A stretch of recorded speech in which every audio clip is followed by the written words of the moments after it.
Hahaha, apa kabar sahabat YT artikel 2? Kali ini saya akan membacakan lanjutan alur cerita kisah cleaning service yang ternyata anak orang kaya. Tapi, sebelum mendengarkan kisah ceritanya, silahkan cari posisi yang nyaman dan jauhi keramaian. Dan jangan lupa pasang headsetnya. Dan inilah alur cerita kisah seorang cleaning service yang ternyata anak orang kaya. Episode 289-290. Kisah cleaning service yang ternyata anak orang kaya. Maksud Jenderal Umar adalah meskipun ketiga keluarga besar itu memiliki bukti yang cukup kuat yang bisa memastikan mereka untuk menghapus semua bukti itu, namun kita tetap tidak boleh menyentuh mereka. Kata sekretaris itu, baguslah kalau kamu mengerti. Kamu tidak perlu khawatir tentang ketiga keluarga besar itu. Tundalah waktu selama 2 hari. Jikalau mereka tidak puas, mereka akan pergi mencari Al-Buchori dan tidak ada hubungannya dengan kita. Intinya kamu harus ingat, masalah tentang klub Martis, kita tidak perlu ikut campur sama sekali jika Rahman belum jatuh dan Al-Buchori belum memberikan perintah, kata Umar. Baik, aku mengerti, kata sekretaris sambil mengangguk lalu meninggalkan tempat itu. Setelah sekretaris itu keluar, Umar lalu duduk dan menghadap keluar jendela. Dia melihat panasnya matahari di luar sana sambil merokok dan berbicara pada diri sendiri. Oh ketiga keluarga besar, kalian mungkin terlalu meremehkan Rahman. Mungkin kali ini kalian semua akan segera berakhir. Ketika Umar mengatakan itu, di saat yang bersamaan Aris Raffi dan beberapa orang lainnya masih memblokir pintu gedung perusahaan PT Bintang 8. Beberapa orang itu membawa kursi masing-masing dan duduk di depan perusahaan Bintang 8. Seluruh karyawan Bintang 8 tidak bisa keluar masuk lagi. Perlakuan pemblokiran gedung perusahaan ini benar-benar sangat menjijikkan. Namun Aris dan beberapa orang lainnya tidak menghiraukannya sama sekali. Ketika Aris dan 3 orang lainnya melihat ada beberapa wartawan, dia pun berkata, suruhlah mereka segera mulai. Pria muda itu mengangguk lalu pergi menemui wartawan itu dan memberi aba-aba kepada mereka. Wartawan itu lalu mencari seorang lelaki tua dengan sembarangan dan langsung mewawancarainya. Pak Tua, kamu orang mana? Kenapa kamu memblokir pintu depan perusahaan Bintang 8? Tanya seorang wartawan wanita kepada salah seorang lelaki tua di sampingnya. Kami merupakan bagian dari Rostone Association. Ketua Bintang 8 mewakili Rostone Association Yuzoda pergi menghadiri acara catur dan batu judi di offshore. Jelas-jelas mereka bisa menjadi juara di pertandingan itu. Namun mereka malah menyerah dan membiarkan orang lain mendapatkan juara pertama itu. Ini benar-benar membuat seluruh rakyat Yuzoda malu. Jadi, mereka haruslah memberi sebuah penjelasan kepada kami dan juga penjelasan kepada seluruh orang yang berminat pada batu judi di Yuzoda ini, kata pria tua itu. Ternyata seperti itu ya. Kalau begitu ketua perusahaan Bintang 8 benar-benar keterlaluan. Dia memang harus meminta maaf kepada kita atas hal ini, kata wartawan wanita itu dengan serius. Ekspresi wajah Raka, Hasbiah dan beberapa orang lainnya langsung berubah drastis ketika melihat adegan itu. Benar-benar keterlaluan. Beberapa orang tua itu sangatlah tidak tahu malu, kata Hasbiah dengan emosi. Dia tidak menyangka kalau ketiga keluarga besar itu mengundang wartawan untuk menyebarkan berita ini. Benar-benar keterlaluan. Aku juga tidak menyangka kalau ketiga keluarga besar itu ternyata seperti ini, kata Raka sambil mengerutkan kening. Jikalau masalah ini dipublikasikan oleh para wartawan, maka Rahman akan semakin dikambing hitamkan. Oh iya, Pak Raka. Mereka berkata kalau Rahman mewakili Rostone Association untuk mengikuti acara judi catur dan batu itu. Apakah ini benar? Kenapa kami tidak pernah mendengar tentang hal ini? Tanya Hasbiah. Aku juga tidak tahu. Namun Rahman juga berencana memulai bisnisnya di bidang bebatuan ini. Mungkin saja dia meminjam kesempatan ini untuk mempromosikan karirnya, kata Raka.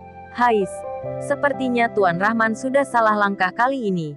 Dia seharusnya lebih fokus pada Bintang 8. Sekarang merupakan titik terpenting dari perkembangan Bintang 8. Dia tidak seharusnya menghabiskan waktunya di bidang lain, kata Hasbiah. Benar. Namun yang aku khawatirkan apakah masalah ini bisa segera selesai, kata Raka dengan penuh kekhawatiran. Ketiga keluarga besar itu seketika membuat masalah dan bisa dikatakan kalau mereka terlalu tiba-tiba. Dia khawatir apakah Rahman bisa menyelesaikan masalah ini atau tidak. Mereka berkata kalau mereka hanya butuh permintaan maaf dari Rahman. Seharusnya tidak separah yang kamu pikirkan, kata Hasbiah. Raka menatap Hasbiah dan mulai berpikir. Meskipun kemampuan bekerja Hasbiah sangatlah tinggi, namun dia masih terlalu muda.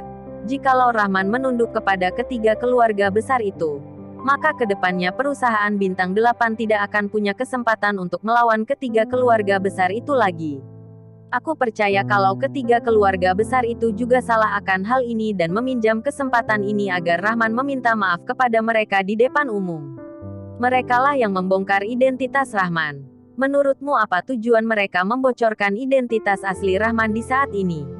Tanya Raka. Hasbiah terkejut. Dia merupakan orang yang sangat cerdas. Ketika mendapatkan sedikit arahan dari Raka, dia langsung mengerti betapa sadis dan jijiknya ketiga keluarga besar itu. Di saat ini, ketika wartawan itu sudah selesai bertanya, Aris pun menghampiri Hasbiah dan juga Raka. Kalian berdua memiliki jabatan yang tinggi di perusahaan Bintang 8 kan? Cepat suruhlah Rahman keluar. Kalau tidak, janganlah harap kalian bisa bekerja hari ini, kata Aris dengan sombong. Kalian juga sudah melihat kan? Para wartawan itu sudah melakukan wawancara.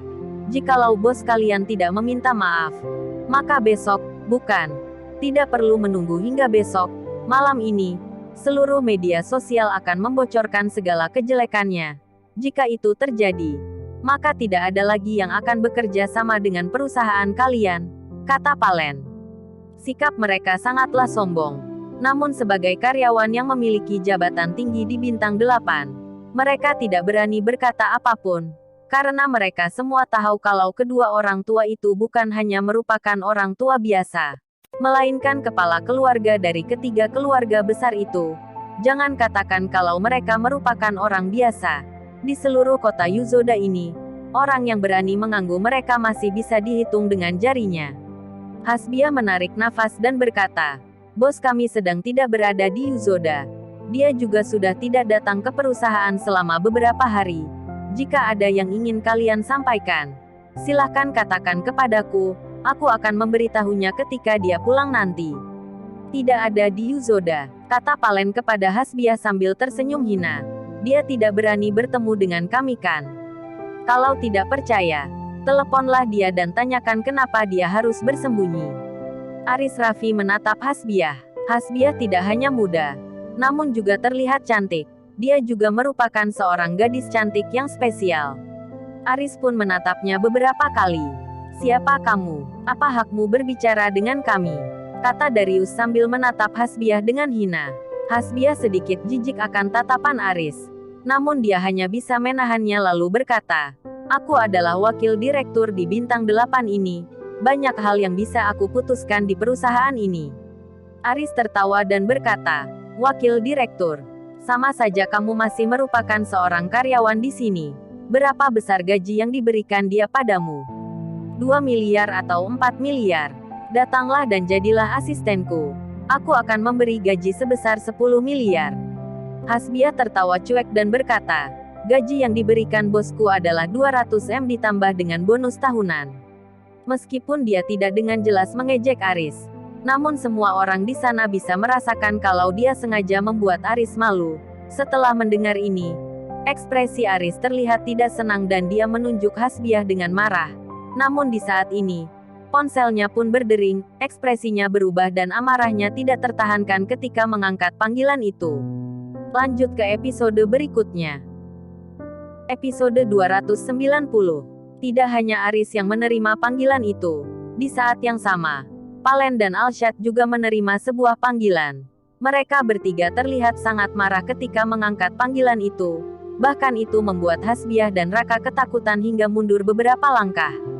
Mereka bertiga saling bertatapan dan berusaha bersikap tenang. Bagaimana ini? Kata Palen setelah beberapa saat. Mereka semua mendapat telepon dari putra mereka dan menyuruh mereka untuk tidak melawan Rahman terlebih dahulu. Mereka disuruh pulang dan memikirkan cara untuk menolong cucu mereka dulu. Aku tidak percaya mereka berani membunuh, kata Aris. Palen kehabisan kata-kata dan Alshad kembali berkata, di keluargaku hanyalah Adnan yang bisa menjadi penerusku. Aris dan Palen sudah kehabisan kata-kata. Aku pulang dulu. Oh iya, aku juga harus membawa pergi seluruh orang yang merupakan bagian dari keluarga Palen. Aku tidak ingin menjadikan cucuku sebagai bahan pertaruhan dengan Rahman, kata Palen. Lalu segera pergi dari sana. Putranya berkata kepadanya kalau Rahman sudah mulai mengancam. Jikalau Rahman tidak merasa puas pada besok pagi, maka mereka harus bersiap-siap menjemput pulang mayat Adnan. Dia hanya memiliki satu penerus di keluarganya. Dia tidak berani bertaruh, meskipun dia merasa sangat tidak puas. Namun dia juga tidak berani menjadikan cucunya sendiri sebagai bahan pertaruhannya dengan Rahman. Aris, bagaimana menurutmu? Kata Palen. Bocah itu pastilah cuman mengancam kita saja. Bagaimana mungkin dia berani membunuh? Kecuali kalau dia memang sudah tidak menginginkan bintang 8 ini lagi, kata Aris. Namun tujuan kita memanglah ingin menghancurkan perusahaan bintang 8 ini. Dia merasa terancam dan mungkin saja dia akan membunuh. Kamu harus ingat, beberapa hari yang lalu, beberapa orang dari keluarga Lebang datang ke Yuzoda untuk mencari masalah dengannya. Namun beberapa orang itu sampai sekarang kehilangan kabar ketika jatuh di dalam tangannya. Keluarga Lebang juga sudah bertanya keadaannya dengan keluarga kami, kata Alshad.